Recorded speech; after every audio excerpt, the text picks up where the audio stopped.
en el momento, ¿no? Las imágenes son impactantes, estamos volviendo a ver, ese es el escenario. Ella corría, entrenaba cuando de pronto el vehículo, que ahora nos han dicho que de acuerdo al peritaje no superaba los 50 kilómetros por hora, la embistió por la parte de atrás.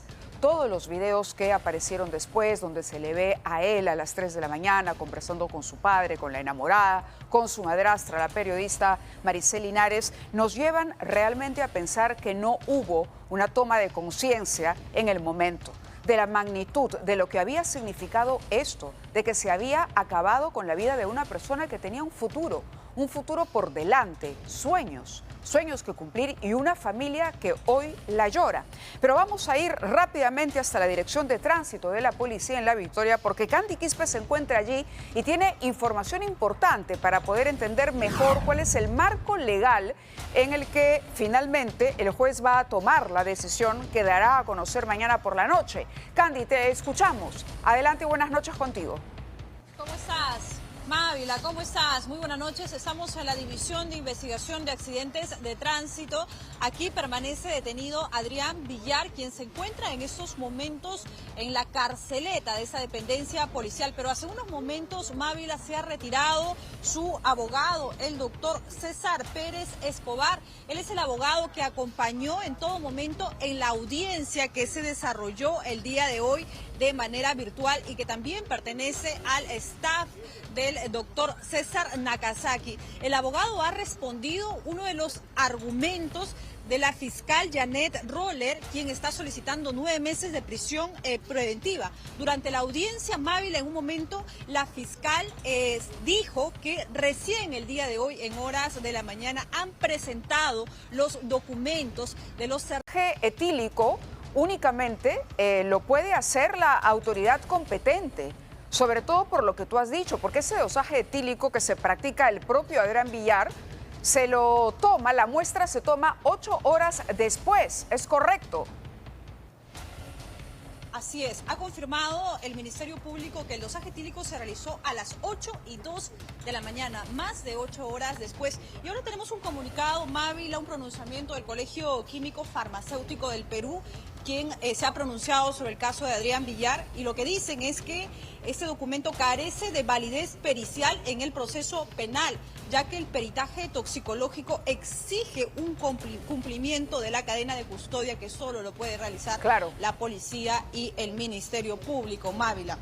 Claro, ese es el comunicado entonces del Colegio Químico, que termina de aclarar la información de la que ayer justamente cuestionábamos al abogado Nakazaki. Muchas gracias, Candy, por la información. Ha quedado claro entonces, de acuerdo al Colegio Químico, que el certificado no tiene validez legal, aun cuando se lo haya practicado de parte del joven Villar en el laboratorio ROE, que es donde se sometió al dosaje. Pero vayamos al marco legal que favorecería la situación de este chico de 21 años. Y es que un decreto supremo que se emitió en el año 2023, durante el gobierno de la presidenta Dina Boluarte, estableció algunos parámetros. Y esto con el objetivo de deshacinar las cárceles. Como sabemos, las cárceles ya no dan más, no cabe un preso más. Y en ese momento se sugirió o se estableció una serie de cambios y ajustes por edades para poder deshacinar. Pero esto favorecería hoy a Adrián Villar. ¿Por qué? Le explicamos todos los detalles en la siguiente nota. Un cuestionado decreto legislativo promulgado durante el gobierno de Dina Boluarte hoy podría jugar en favor de la eventual condena de Adrián Villar Chirinos, investigado por la muerte de la deportista Lisette Marzano. Se trata del decreto legislativo 1585 del año 2023, cuyo objetivo era establecer mecanismos para el deshacinamiento de los establecimientos penitenciarios. La normativa modificó el Código Penal Procesal, resultando en lo siguiente. Antes, la regla era de que si la pena era hasta 4 años, podía aplicarse esta suspensión de la ejecución de la pena o condena condicional. Con esa nueva ley, el 1585, se eleva la valla hasta 5 años. Sin embargo, esta misma norma introduce un cambio adicional y dice que si la pena llega hasta 8 años, y el autor no tiene más de 25 al momento de la comisión del delito, como el caso de Lisset Marzano, entonces podría, no es obligatorio, podría el juez aplicar la suspensión de la ejecución de la pena o la condena condicional. Para obtener una pena suspendida, de acuerdo a este decreto legislativo, la persona a recibir la condena de pena privativa de la libertad debe ser menor de 25 años y no tener antecedentes penales. Adrián Villar cumple con esos requisitos. Sin embargo, al ser investigado por los presuntos delitos de homicidio culposo, omisión de socorro y fuga del lugar del accidente, su condena podría llegar hasta los 15 años de cárcel. Pero que llegue hasta 15 no significa que le van a poner 15 años. Puede ser menos considerando la edad, tiene 21 años, no tiene antecedentes penales. Si además se acoge, por ejemplo, a la terminación anticipada, podría ganarse una reducción de la sanción hasta un sexto. Es decir, matemáticamente, como en el fútbol, se puede decir que es posible que la pena se reduzca hasta 8 años y también matemáticamente es posible que le apliquen esta modificatoria, el decreto legislativo 1585, y podría, si el juez lo decide, reitero, no es obligatorio, podría suspenderse la ejecución de la pena. La defensa de Villar, bajo el argumento para Adrián Villar, su duración y condiciones recaen finalmente en el Poder Judicial. Finalmente, y al margen de lo que digan las leyes, los jueces tienen además un criterio para aplicar en este caso. Un criterio que el juez el día de mañana hará público a las 9 de la noche cuando decide el futuro inmediato. Porque de que habrá condena, va a haber condena. Lo ha dicho el propio doctor César Nakazaki. Pero además de eso, también ha dicho no solamente que Adrián Villar se declara culpable de la muerte de Lisset Marzano, sino que se acoge a la terminación anticipada. Y todo esto es parte de una estrategia para ir recortando los años que le tocaría justamente como pena al final de todo el proceso, que no es lo que se verá mañana. Mañana es la prisión preventiva para el desarrollo de la investigación.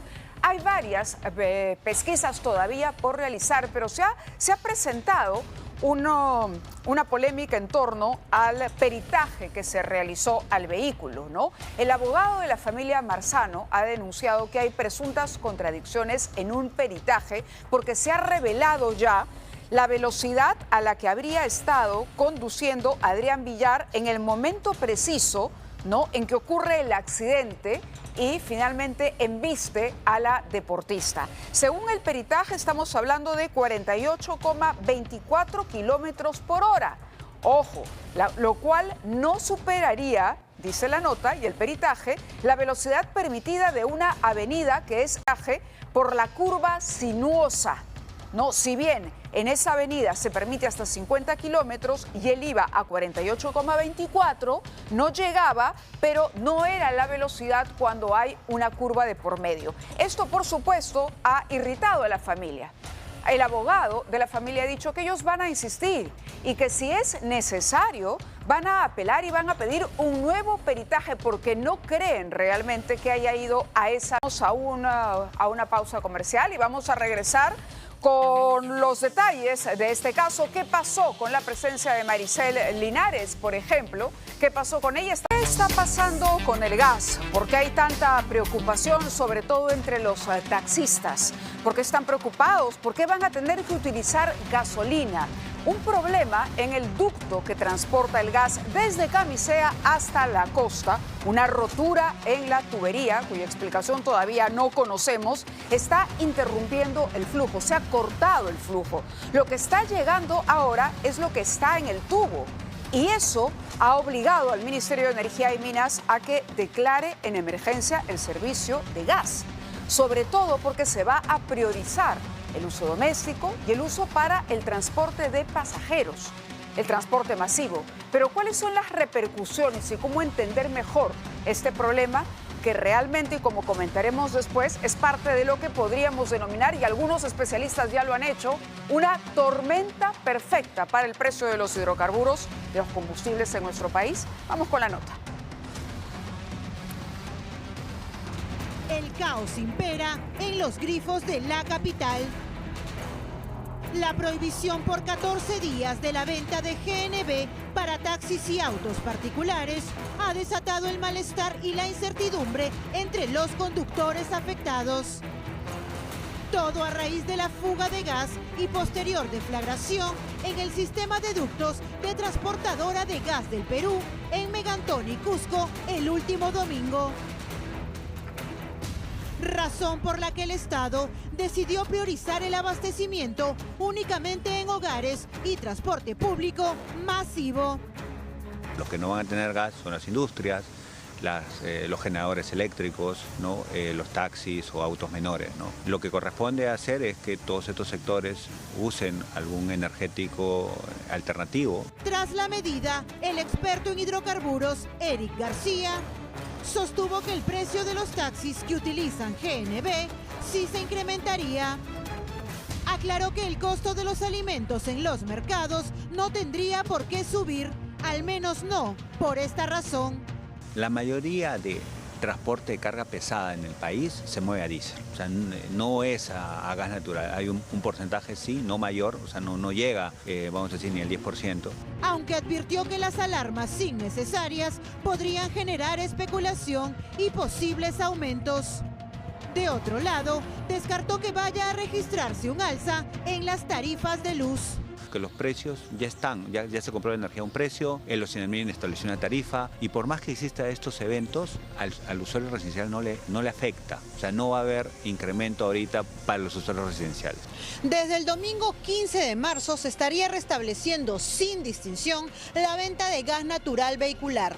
Ya lo sabe, hasta esa fecha, la venta del GNV para vehículos particulares, incluyendo taxis, mototaxis y coasters, se encuentra restringida por ley en todas las estaciones de servicio, según especificó el decreto publicado por el gobierno.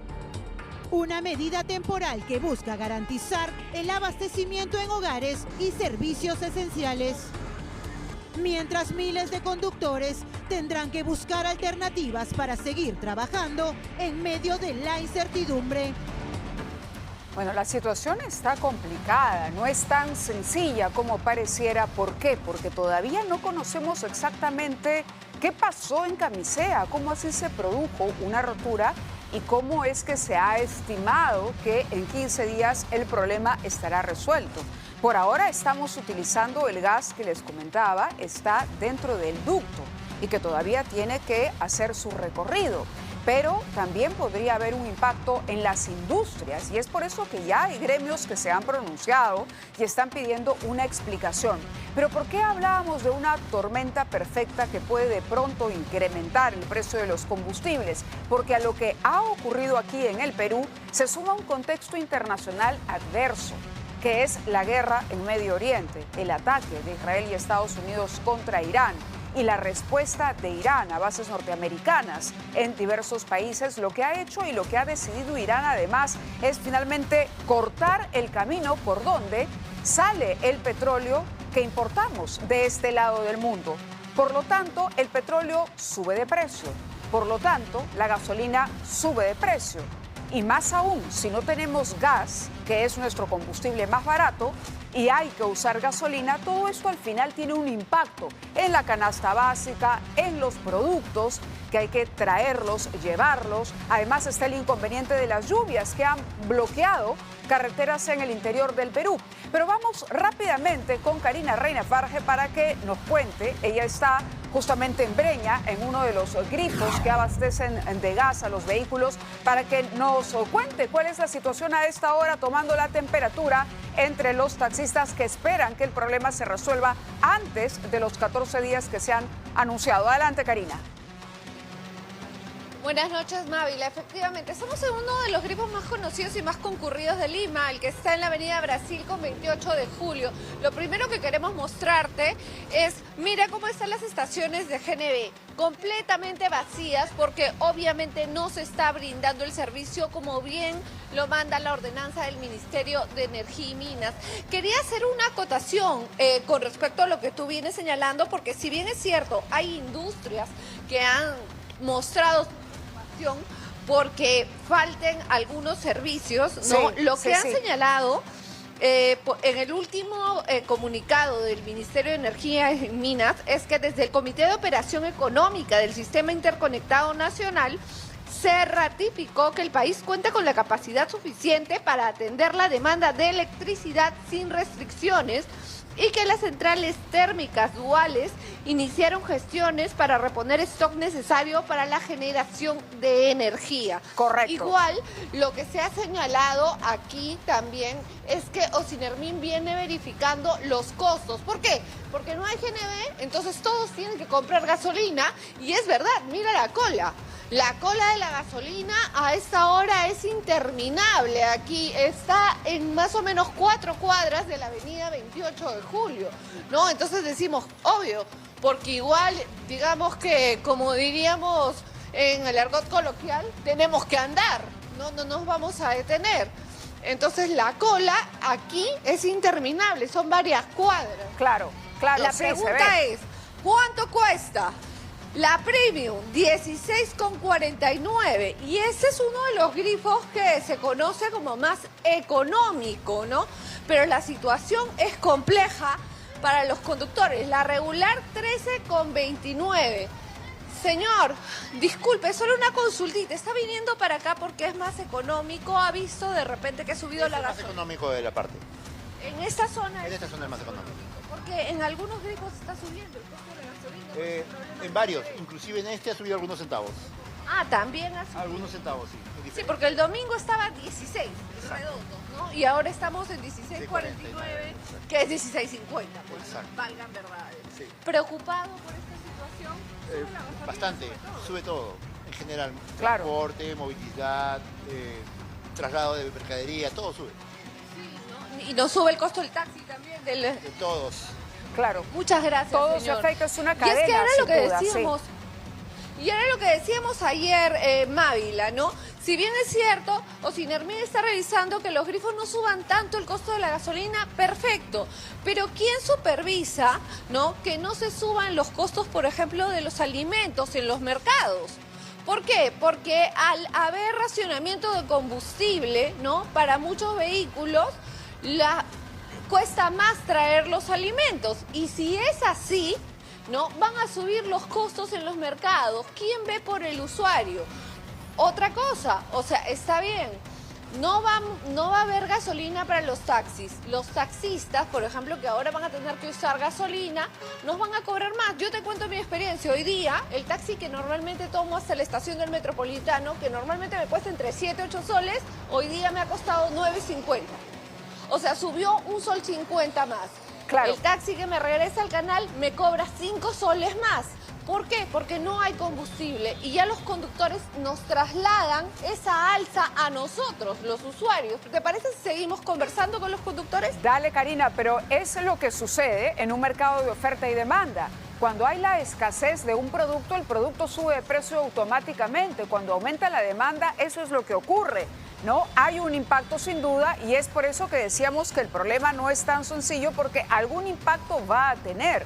Habrá que medir luego de estos 15 días cuál ha sido el impacto real finalmente. Hay taxistas que incluso han dicho, bueno, habrá que parar porque hay algunos que no pueden costear lo que cuesta ponerle gasolina al auto, que ya se manejan con presupuestos de gas natural. Algunos han optado por parar, otros mirarán a la gasolina como una alternativa, pero en efecto lo que has dicho es cierto. Al final el usuario es el que asume porque a más cara la producción del servicio, más caro el precio final. Te escuchamos, Karina. Ahora sí, señor, buenas noches. Disculpe, la cola está larga porque ya no hay GNV, hay que competir con todos para llenar gasolina acá. Ah, sí, esta es la cola para gasolina. Pero la de GNV, la que está al otro lado, es la de GNV. No hay ningún carro atendiendo porque Es que ya no hay espacio. está Por eso prohibido ahora ya. está más lenta. Este es gasolina nada más. Claro. Ahora le hago la consulta. ¿Ha visto, usted ha notado de repente a diferencia de otros grifos, han subido el costo de la gasolina? Porque acá está 16,49. Sí, ha subido 3 soles. 3 soles. Claro, porque este es el que vende más cómodo. Por eso es que los carros vienen acá. Es el grifo de Petroperú. Claro. Claro, muchas gracias, señor. Y eso es lo que nos dicen todos. Y claro, y Mávila, te cuento, aquí entre nos también yo hago mi cola acá en 28 de julio porque es la única forma de tanquear un poquito más barato porque todo suma. Señor, llegando este grifo porque es el más barato, ¿no? Porque está subiendo el costo en los otros grifos de la gasolina. Es correcto. Venimos a hacer cola porque queremos encontrar algo más económico. Ahora, le hago la pregunta, ¿hasta cuánto puede estar costando en otros lados? ¿Usted ha visto? Un sol más, el galón. Y los 17. Los que venimos a tanquear nos resulta mejor tanquear aquí. Claro, si vas a tanquear... ¿Desde dónde viene usted? Desde San Miguel. Desde el distrito de San Miguel. Eso es para gasolina. La cola... Sí, solo para gasolina. Es Lo para que pasa gasolina, es que ahora, porque está digamos, restringida la venta de gas natural. Ayer en la noche, cuando conversábamos contigo, todavía había grifos que estaban atendiendo, pero ya se han colocado avisos porque la disposición del ministerio es finalmente la restricción. Se ha restringido para salvaguardar el uso que se ha priorizado en las casas, sobre todo, y el transporte masivo de pasajeros. Pero evidentemente también la gente que ahora tiene que usar gasolina ante este impasse hace cola en un grifo, que es donde se encuentra Karina, donde se puede conseguir un poco más barata, sobre todo si uno va a tanquear, como decía el último de sus entrevistados. Karina. Sí, efectivamente, Mávila, era lo que te decía. Digamos que la cola está mucho más grande para gasolina, ¿no? Y los de GNB completamente vacíos, sin atención, ni siquiera hay trabajadores ya en el punto, ¿no? Porque ya todos los que vienen aquí saben que no hay GNB. No hay GNB, hay que buscar gasolina y todos compiten por avanzar lo más rápido posible y conseguir la gasolina un poquito más barata, pues aquí. Tremenda cola de vehículos, ¿ah? Sí, tremenda cola de vehículos. Son 5 cuadras más o menos. 5 cuadras más o menos. A ver, vamos a conversar. Señor, buenas noches. Tremenda colaza porque ahora todos buscan gasolina. Sí, lamentablemente tenemos que hacer eso porque si no, en cuanto al precio, estamos en desventaja. Entonces no hay gas natural y ahora tenemos que echar gasolina. Su carro es dual. Sí, dual. ¿Y cuánto le afecta a usted el hecho que se haya suspendido por 15 días la venta de GNB? Bastante, porque un ingreso diario más o menos que gastas 30 soles, ahora estamos gastando a 90, 100, hasta más, ¿no? Sí, es decir, casi 4 veces lo que usted gastaba diario. Efectivamente, así es. ¿Usted hace taxi? Sí. Y digamos que esta situación lo golpea directamente. Hay algunos taxis, por ejemplo, por aplicativos que están subiendo los precios. ¿Ha tenido que alzar un poquito el costo de repente? Pues sí, aplicativo también en las mañanas, donde que hay bastante demanda, suben un poco. Pero después ya a las 10, a las 9 de la mañana, ya el precio está en 8 soles, 7 soles. Así tampoco no nos ayuda en eso. No conviene. Tampoco nos conviene. Solamente en la mañana, a la primera hora, a mediodía. Bien. Y en la noche, en la tarde también, entonces. Ok, señor. Muchas gracias. Bueno, esta es la opinión de primera mano de un taxista, ¿no? Que obviamente ya se ve obligado a usar gasolina por la falta de GNB. Mira la diferencia entre las estaciones, GNB vacía y la gasolina con 5 cuadras de demanda. Sí, ya está vigente. Muchísimas gracias, Karina. Los grifos tienen que acatar. Eso es lo que está supervisando en principio Osinermin, que se acate esta disposición del ministerio. Y a propósito del Ministerio de Energía y Minas, este jueves 5 de marzo se va a realizar un pleno en el Congreso en el que se ha citado al ministro del sector. ¿No? Se ha requerido ya la presencia de Energía y Minas. El ministro Ángelo Alfaro Lombardi tendrá que comparecer ante el Parlamento para que explique y dé detalles, porque hasta el momento no se ha explicado bien exactamente qué pasó, cuál fue la causa detrás del incidente en Camisea y cuáles son las medidas que van a tomar ante esta fuga que provocó una llamarada, ¿no?, que se registró en el gasoducto en Megantoni, en la región Cusco. Atención con ello. Así que el Congreso, porque ya se habían dirigido algunas invitaciones de forma particular por parte de algunos congresistas y finalmente el Congreso, ya la mesa directiva determinó la agenda y el ministro entonces comparecerá esta semana durante el pleno que se ha convocado.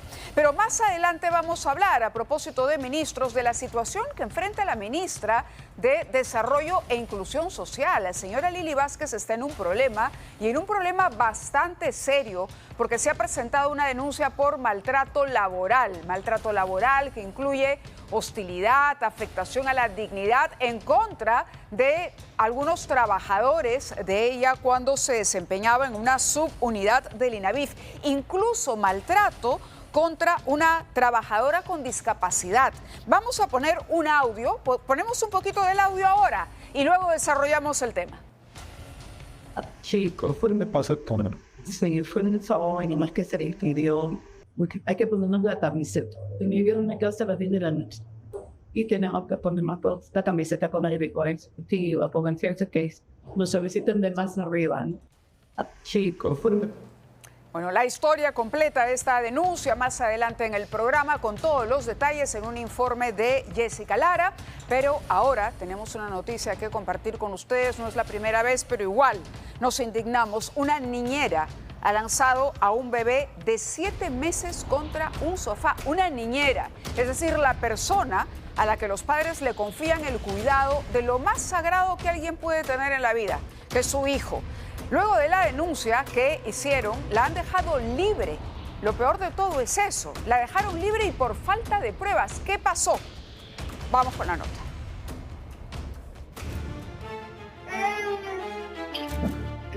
Un abuso imperdonable. Es el llanto estremecedor de un bebé de 7 meses tras ser lanzado contra un sofá por la mujer que debía protegerlo.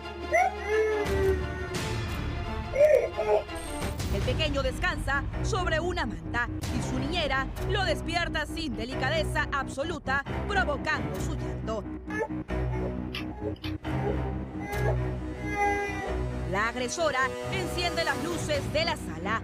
Al ver que no se calma, lo carga con brusquedad y lo tira contra el mueble. La indefensa criatura se golpea la cabeza y el cuello. El sollozo se intensifica. Una escena desgarradora e indignante.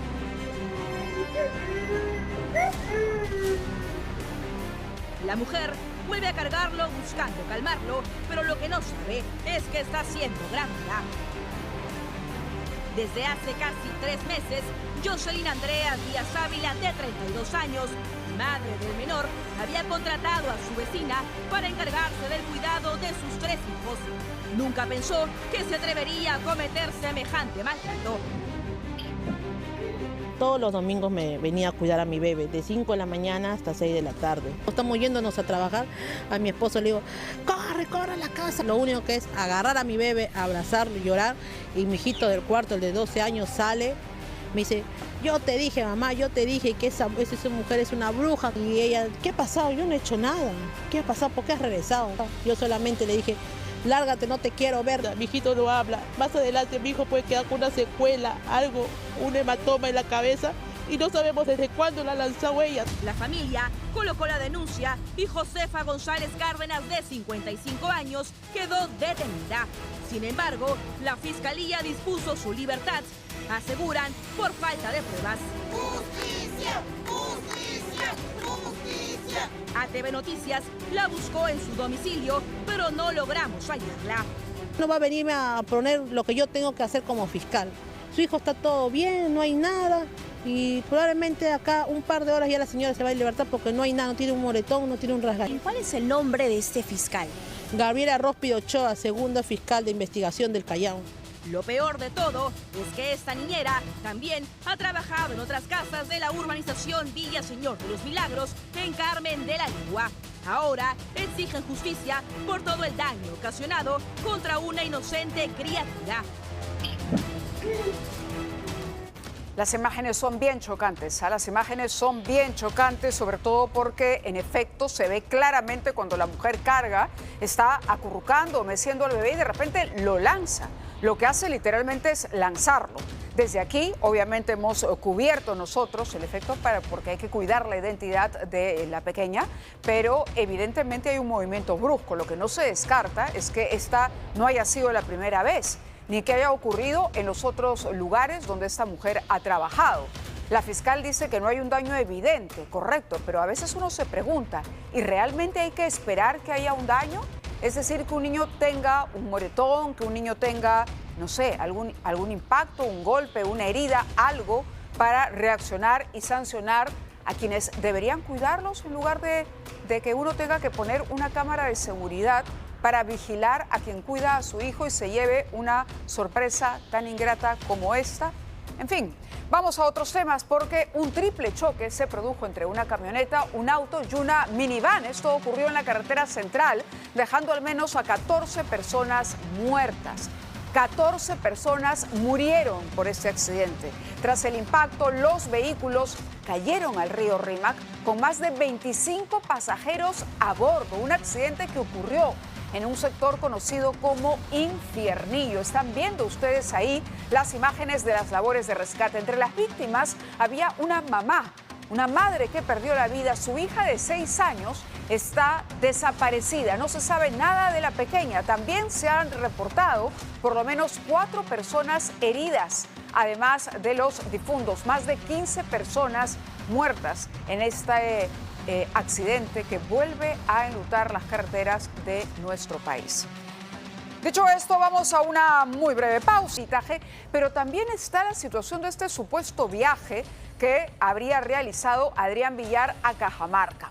La defensa legal ha llamado mentiroso, lo dijo aquí el abogado Nakazaki, al comandante general de la policía, el general Arriola, porque él aseguró que habían hecho un seguimiento de Adrián y que se había ido a Cajamarca. No, aparece un documento por parte ahora de la aerolínea que confirma que no viajó. ¿De dónde salió entonces la idea de que se había hecho un check-in, de la compra del pasaje, de ida y vuelta? ¿Qué pasó con eso? ¿Qué pasó? Y lo otro es qué pasó con la famosa donación del vehículo que habría hecho Maricel Linares a favor de Adrián. La notaría vinculada ha dicho claramente hoy, y además bastante molesto el representante de la notaría, que el documento que se exhibió para decir que sí se había iniciado un proceso de donación para que el carro ya no le perteneciera a ella, es un documento que lleva un sello falsificado. Vamos a ver la nota para que tratemos de entender mejor cuáles son estas contradicciones.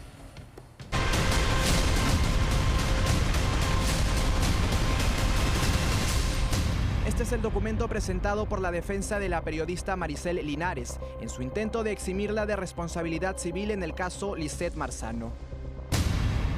Con fecha 18 de septiembre de 2025, habría sido recepcionado por la notaría Carpio Vélez y acreditaría la donación del vehículo implicado en el mortal accidente. Por lo menos ¿Ese sello es real? Claro que es real, por eso que el notario... ¿Ha sido desmentido por el notario? En el comunicado no dice eso. Es aquí donde inicia el círculo de contradicciones, pues el notario Donato Carpio Vélez asegura que el documento es alterado. Si se fijan bien, ese sello responde a un sello de cartas notariales, de recepción de cartas notariales, adulterado donde dice carta, porque han puesto a lapicero, manuscrito, han puesto código. Riera no da su brazo a torcer e insiste en que el documento no es falso. El notario no ha dicho es falso y no va a poder decir eso. Tanto es así que ha dicho hay un tema de numeración que no correspondería. Pues un tema de numeración, ¿quién hace los números cuando reciben el sello? El área interna de la notaría. Por favor, le invoco al doctor Riera que me diga fecha y hora, que me busque a mí, me diga, doctor, quiero que me reciba para que me diga que este documento, ¿qué pasó? En todo este embrollo, la policía y la defensa de Adrián Villar también se encuentran confrontados. De un lado, el general Arriola asegura que Villar Chirinos viajó 4 días después del atropello y fuga. Esto es lo que se consigna en este reporte policial que obra en la carpeta fiscal del caso Marzano. Villar Chirinos habría abordado el vuelo y responde a una solicitud del Ministerio Público y señala que en sus registros no obran boletos a nombres de Adrián Villar Chirinos. La TAN dice que no tiene pasajes ni asientos registrados a nombre de Adrián Villar Chirinos para ese día. Eso quiere decir, usted nos está diciendo ahora en vivo que el general Arriola ha mentido. O le han dado información inexacta en todo caso. Otra pieza clave es también el dosaje etílico realizado a Adrián Villar. Ese examen aún no forma parte de la carpeta fiscal, pese a que la defensa del investigado asegura se hizo en una clínica local. La verdad es que es una historia de locos. Ayer en el programa de Magali Medina, el notario Donato Carpio, ustedes lo han escuchado, se cansó. Dijo, aquí ya no funciona un comunicado, no funciona un pronunciamiento a través de las redes sociales. Salgo y aclaro esto. Y aclaró, a pesar de que el abogado Riera insiste y se mantiene en sus 13. Y habla incluso de que, pero ahí dice la carta, el código. ¿Y qué dijo el notario? No, que ha sido adulterado. Yo no sé si tenemos ese momento del programa de Magali Medina donde el notario vuelve a ponerlo, pero creo que ha quedado bastante claro. Creo que quedó bastante claro cuando él incluso se mostró indignado y anonadado, dijo. Esas fueron las palabras que utilizó frente a lo que decía el abogado Riera y lo citó, lo conminó a que lo visite. Ahora, lo otro es el tema del viaje. ¿Cómo así en un documento policial se puede mencionar incluso el asiento que ocupó Adrián Villar, que pasó por los rayos X, por el control? ¿Dónde están las cámaras de seguridad? Es lo primero que habría que preguntar, porque esas son las pruebas que en cualquier caso la policía debería poner a disposición del Ministerio Público. Si Adrián Villar se fue en efecto a Cajamarca, pues es una clara demostración de que trataba de huir, de escapar, y eso cambia completamente el panorama y cambiaría completamente la decisión que mañana va a adoptar el juez. Pero ese documento, de acuerdo al doctor Nakazaki, no existe. Y según la TAM y el documento que mostraron hoy en la mañana en ATV Matinal, la TAM dice que no hubo pasaje, que no hubo viaje, que no hubo nada. ¿Y cómo así aparece en el documento que Arriola exhibe o que nos dice él, está confirmando que Adrián Villar se fue? Todo esto, todas estas contradicciones, todas estas idas y vueltas y todo lo que se ha ventilado sobre este caso contribuyen precisamente a una sensación de que aquí no hay nada claro y de que lo único que se pide es que se haga justicia. Pero vamos con los chats que han aparecido, porque también aparecen nuevos chats. A ver, los que intercambiaron Adrián y Francesca, su enamorada, ¿no? Ahí vemos una lista de llamadas perdidas de parte de uno y Adrián le dice, ¿por qué no quieres hablar? No entiendo. ¿Por qué no quisieras que las cosas, o por qué quisieras, le dice, que las cosas empeoren? No te basta, o parece, claro, parece que quisieras que las cosas empeoren. ¿No te basta con lo que estamos viviendo? ¿Quieres hacerlo aún más difícil? Es lo que dice él.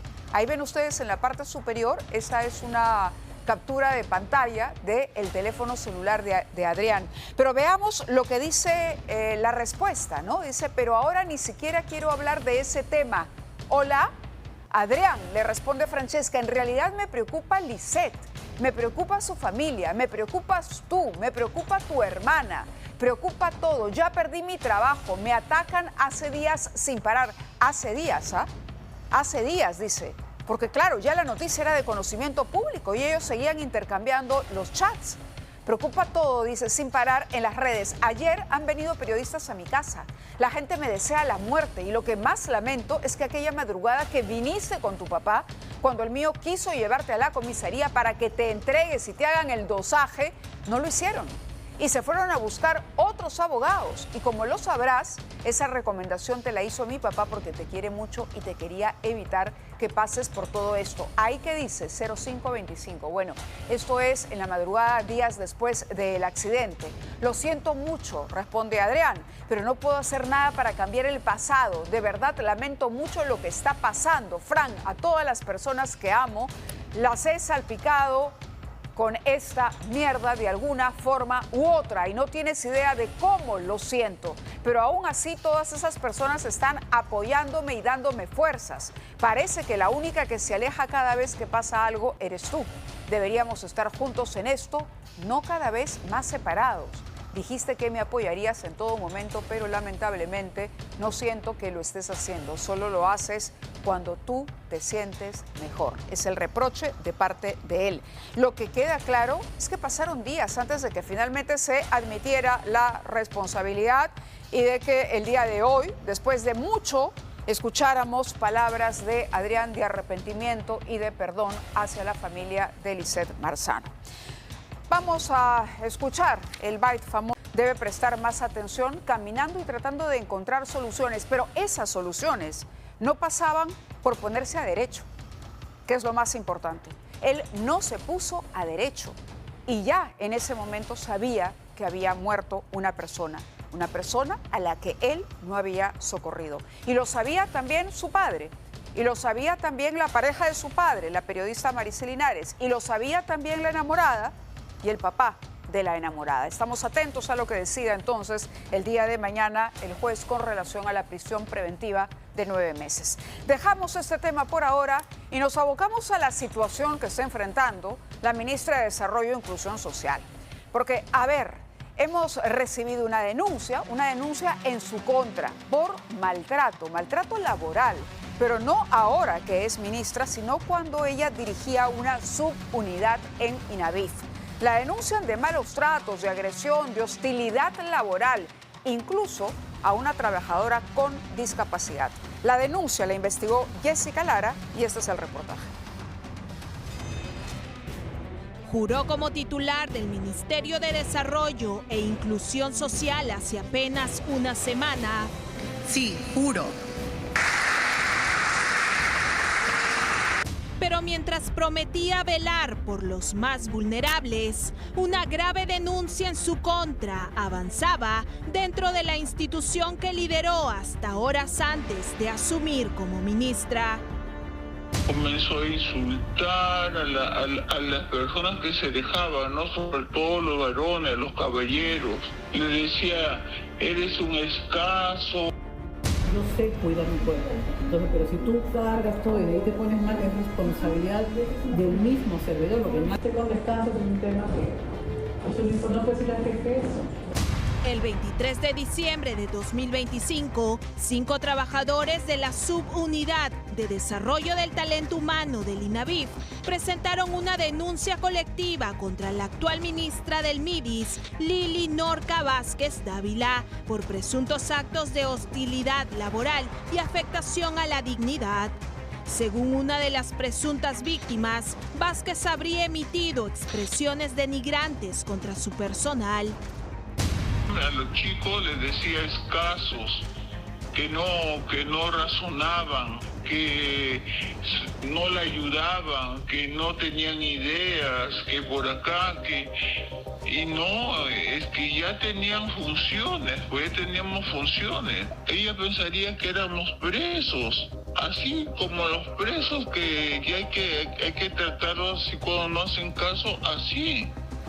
La denuncia también señala que 2 trabajadores, un ingeniero y un enfermero, habrían sido obligados a realizar labores de carga y descarga, pese a no corresponder a sus funciones. Ambos reportaron afectaciones físicas posteriores. Ante los reclamos, Lili Vázquez respondió lo siguiente. Como que a mí me dicen, yo no cargaré, yo no cargo, yo ese día no cargué nada, porque yo le dije, yo no puedo cargar nada porque yo tengo un tema en mis riñones, en mis rodillas, yo sé cuidar mi cuerpo. Entonces, pero si tú cargas todo y de ahí te pones mal, es responsabilidad del mismo servidor. Lo que... Es que los paquetes que traían eran considerablemente pesados, o sea, no te traían, digamos, una bolsa de cada cosa, te traían una caja grande. Bueno, ya, ¿qué te puedo decir? Tu criterio, no voy a cambiar tu selección. Incluso no habría respetado descansos médicos ni a los trabajadores con discapacidad. Sí, pero necesitamos información que colabore. Yo voy a hablar con para que lo coordine contigo, que te pase su parte por WhatsApp y lo pega. Porque se esté contestando con un tema que eso no puede ser la jefe eso. Discapacidad severa tengo yo. ¿Pero qué le mandaban a hacer? Por ejemplo, que vaya al seguro. ¿Cómo voy a ir al seguro, señorita, si yo tengo que dejar los expedientes y subir como 2 pisos? Todo eso he hecho, señorita. No nos dan movilidad, no nos daban movilidad. Según la denuncia, también habría justificado trabajos fuera de horario laboral con la siguiente excusa. Ponemos la camiseta, porque mi video me queda hasta las 10 de la noche. Y tenemos que poner la camiseta con el director ejecutivo, con el jefe que nos solicitan de más arriba, ¿no?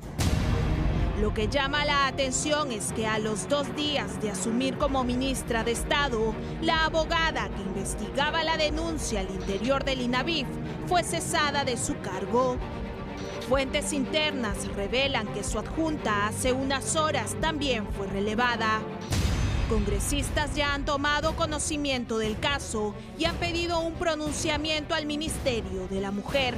Hasta el cierre de este informe, no obtuvimos los descargos de la ministra ni tampoco de parte del MIDIS. Bueno, ahí está la denuncia, además sustentada con audios, con conversaciones en las que ustedes han escuchado y sacarán sus propias conclusiones sobre el comportamiento de la ministra. No, la vemos circunspecta, jurando al cargo, pero por supuesto empiezan a aparecer estos cuestionamientos porque cuando se asume un cargo de la importancia, sobre todo que se trata de la ministra de Desarrollo e Inclusión Social, nada menos, el ministerio nos ha hecho llegar un comunicado que dice: ante la información difundida en algunos medios respecto a la presunta investigación por denuncias de hostigamiento laboral vinculadas a la ministra, se informa lo siguiente. Lili Vázquez Dávila ha tomado conocimiento, la ministra, de estas versiones recién a través de los medios de comunicación.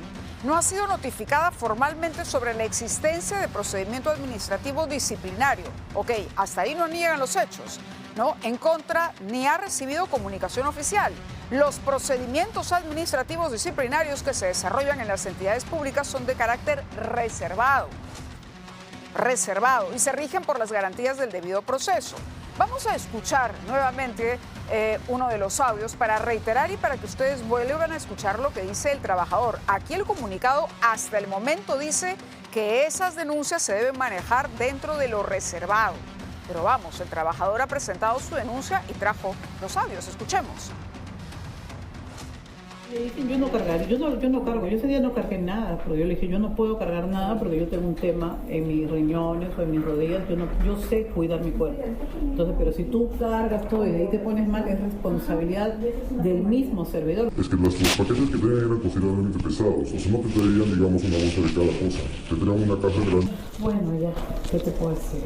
Tu criterio, no voy a cambiar tu pensamiento. Muy bien, otra que ha sido denunciada.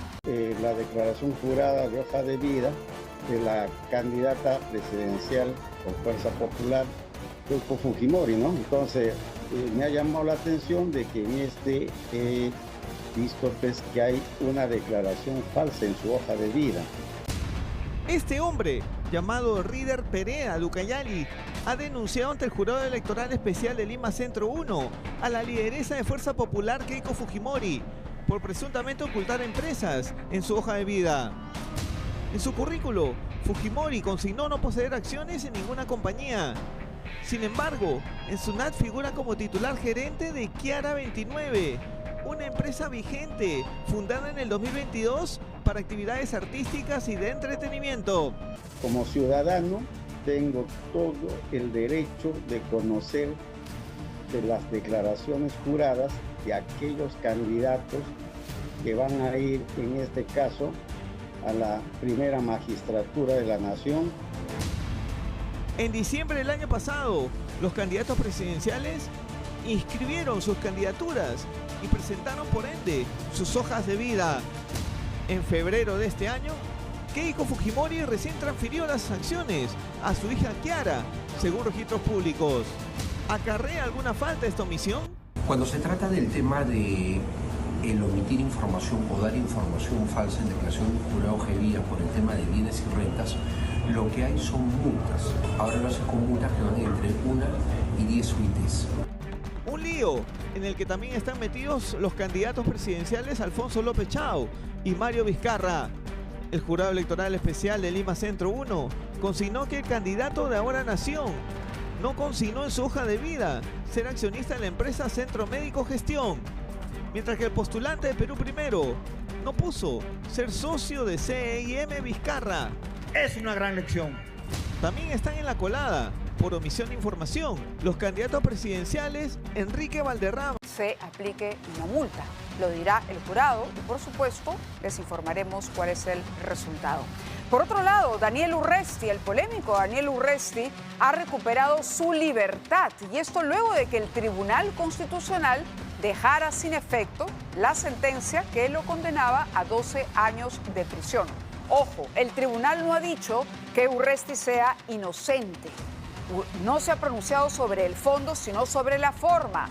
Él había sido condenado, nos referimos a Urresti, por el asesinato del periodista Hugo Bustíos. El día de hoy, tras recibir de su libertad, tras salir, él fue recibido por el candidato presidencial de Podemos Perú, el señor José Luna Gálvez, quien hizo una presentación pública y anunció incluso que incorporará a Urresti en su gabinete, en el caso, por supuesto, de llegar a la presidencia de la República, ¿no? Si gana las elecciones, dijo, Urresti será el encargado de manejar el tema de la seguridad. Bueno, Urresti se incorpora de esta manera entonces a la campaña porque ha dicho que va a participar activamente de la contienda. Por otro lado, vecinos de Catacaos le lanzaron huevos ¿a quién? Al alcalde Johnny Cruz, en plena protesta, y esto en señal de rechazo a su gestión por la falta de una adecuada planificación de una obra de saneamiento que ejecuta el consorcio BPO. Actualmente varias calles se encuentran intransitables debido a una serie de zanjas profundas, abiertas, que no han podido ser reparadas. Catacaos es un lugar apacible, bonito, la gente está indignada por esto y bueno, la población empezó a lanzar huevos contra la autoridad. Se denuncia que la empresa viene además solicitando constantes adicionales por presuntas deficiencias, prórrogas, adendas al expediente técnico, lo que estaría retrasando todavía más la ejecución y generando además perjuicio, además de incomodidad, perjuicio económico para el distrito.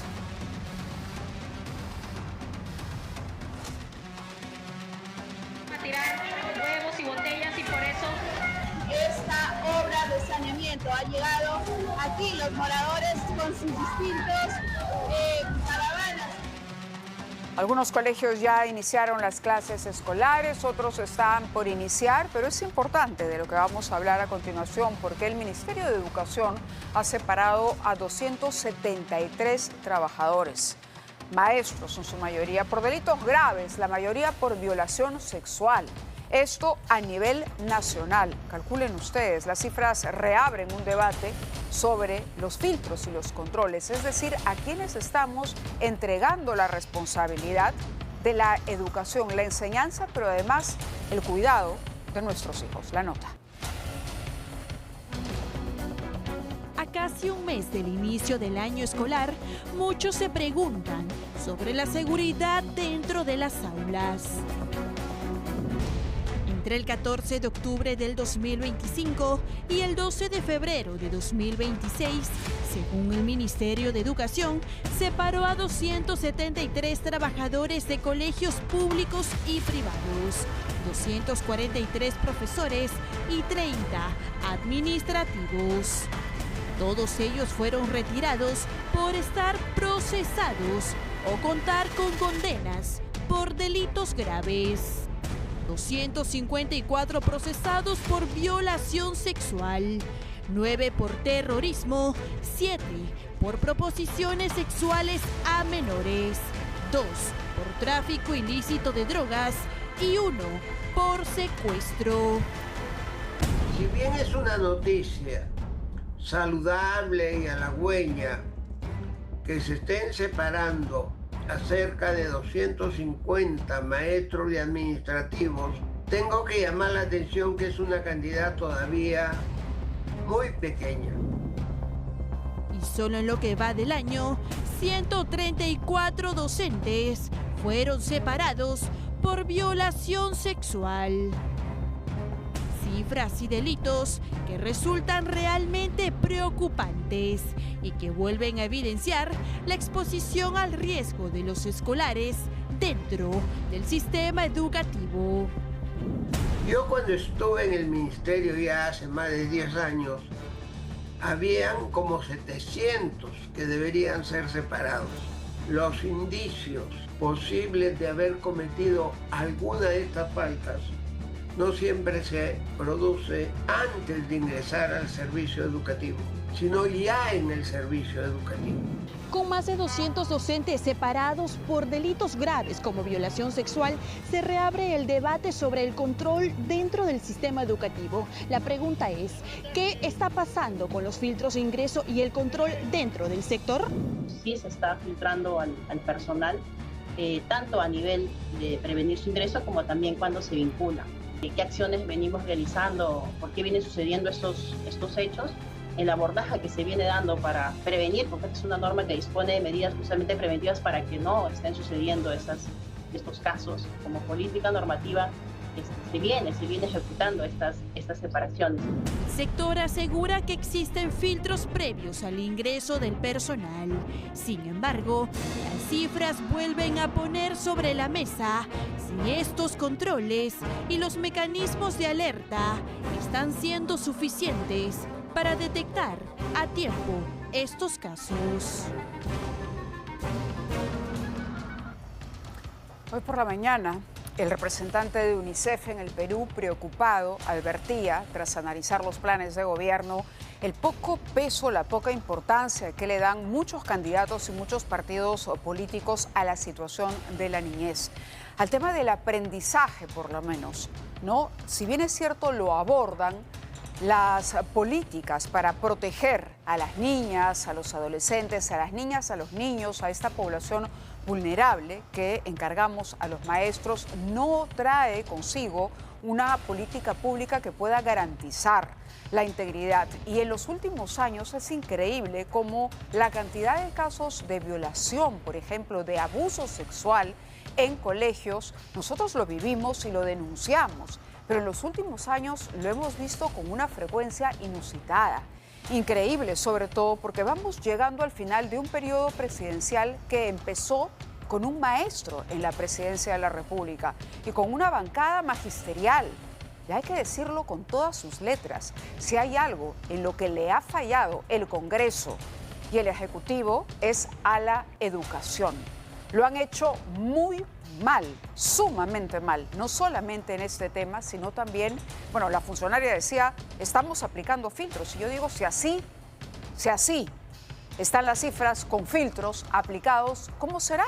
Si se relajan un poco, ¿no?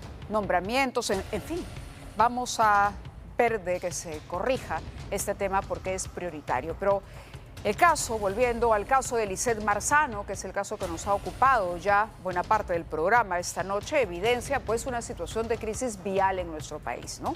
Una imprudencia, conductores que huyen, fallas en la respuesta de las autoridades, negligencia en algunos casos que vamos a revisar en la siguiente nota, porque hay más gente que muere en las pistas que incluso la gente que muere a causa del crimen en el Perú.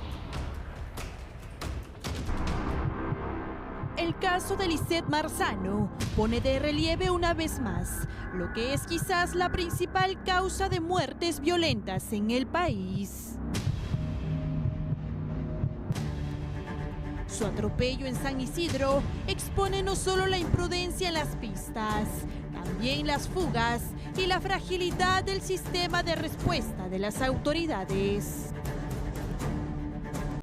Adrián Villar es uno más de los que se dio a la fuga. Solo en el 2025, 1.117 personas fueron víctimas de conductor. Nada de sus obligaciones del conductor se ha cumplido. Por eso se configura claramente en este caso, no solamente el homicidio culposo, que ya está claro que tiene una pena privativa de libertad hasta 8 años, pero también la omisión al socorro. No le ha auxiliado. La fuga es parte de un problema vial que sigue creciendo. En lo que va del 2026, SINADEF reporta 474 muertes por accidentes de tránsito. Que desgraciadamente la vida de las personas no vale nada para ellos. En estas circunstancias estamos viendo de que el año 2025, por ejemplo, hemos tenido cerca de 3.980 fallecidos y más de 105.000 accidentes de tránsito a nivel nacional. fallos en esa respuesta. Y aquí claramente también se ve de que la policía no actuó inmediatamente porque muy bien podía configurarse la fragancia. Si lo han ido a buscar dentro del término correspondiente, tenía que invitarlo a la comisaría para que se someta a la investigación y llevarlo al dosaje etílico. Hay omisión de función en el efectivo policial. Lisette fue trasladada al hospital Casimiro Ulloa.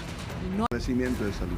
El establecimiento de salud más cercano es donde debe ser auxiliada la víctima, al más cercano, 127 del Código Penal, la omisión de auxilio, con 3 años de pena privativa de libertad. El caso de Lisette no es un hecho aislado, es el reflejo de una crisis vial que no logra contenerse. Mañana vamos a estar muy pendientes, por supuesto, a la decisión que adopte el juez con relación a la prisión preventiva. Pero al margen de lo que vaya a ocurrir y al margen de las penas y lo que dice el código, los atenuantes, los agravantes, primero que nada las leyes deben ser muy drásticas y ejemplares. No, en realidad no cabe atenuante que nos digan que por la edad alguien es menos responsable.